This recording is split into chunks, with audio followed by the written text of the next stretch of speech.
Secretary, have any of the 42 illegal migrants on the terrorist watch list or no-fly list encountered on our southwest border been released into the United States? Ranking Member Jordan, as I mentioned before, I will provide that data to you with respect to the disposition of each one. I do not know the answer to your question. The Secretary of Homeland Security does not know the answer to the status of 42 individuals who came to our southern border illegally, are on the no-fly list and the terrorist watch list. You do not know of whether they have been released or not into the country. That's your testimony. Ranking Member Jordan, as I've said before, I will provide you the data. I do not back to the general. That's amazing. Mr. Secretary, this is outrageous. At your oath of office ceremony on February 2, 2021, you said, quote, "The mission of the Department of Homeland Security is to safeguard the American people, our homeland, and our values." On the website of DHS, it describes the mission. It says the Department of Homeland Security secures the nation's air, land, and sea borders to prevent illegal activity and is focused on securing our borders and keeping our communities safe.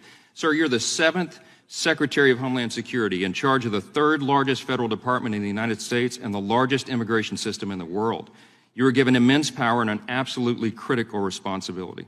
Of all of our federal agencies, sir, I think yours is the one that has the smallest margin of error. Because if the Secretary of Homeland Security is unable or unwilling to give these answers, to perform his duties and accomplish his mission, crime surges, chaos ensues, and innocent people die.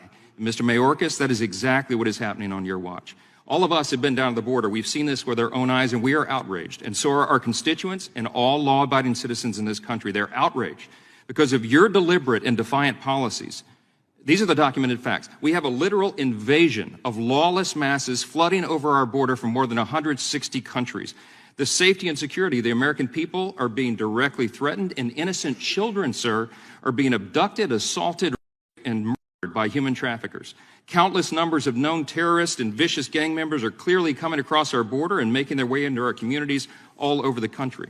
The precious treasure of American taxpayers is being used to incentivize and reward all this because illegals are given food, clothing, health care, cell phones, welfare benefits, and we also, the taxpayers, pay for ghost flights and bus tickets so they can send them around and secretly transfer these folks into all of our communities across the country. It is your policies, and because of them, that our entire country is becoming a crime scene. And we are dealing with a humanitarian disaster that would have been unimaginable just 3 or 4 years ago. Because of your policies, the drug cartels are making billions of dollars and building their empires, and they are drowning our streets in fentanyl and other deadly substances, and that has made drug overdoses, as you know now, the #1 cause of death for Americans ages 18 to 45. Our brave Border Patrol and law enforcement agencies and officers are completely overwhelmed, and they are personally endangered. And the rule of law is being trampled underfoot, and the stability and the very sovereignty of our nation is being threatened like never before. I have a long list of questions I was anxious to ask you today, but I've been watching you. You know, you've been on Capitol Hill for 3 days now. You've been in 3 committees.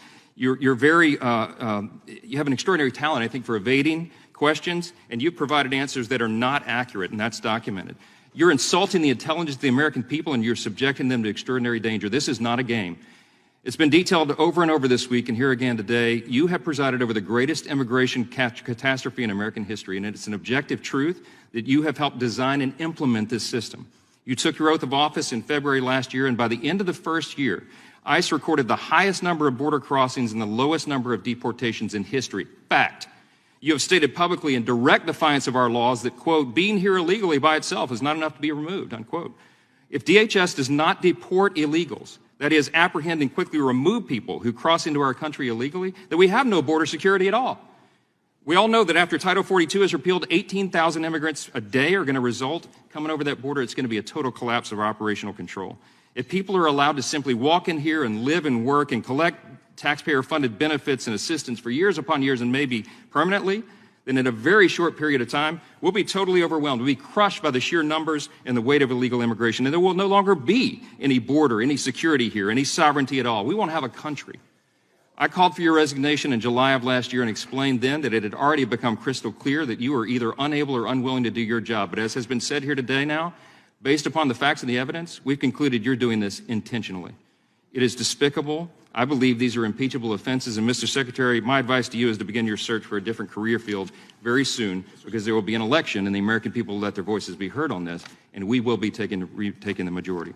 I ask unanimous consent to enter into the record a letter from 133 members of Congress to the Secretary expressing our concern that his actions in opening our border and inaction in enforcing our laws are endangering American lives. Without objection, and the time of the gentleman has expired, Mrs. Swalwell.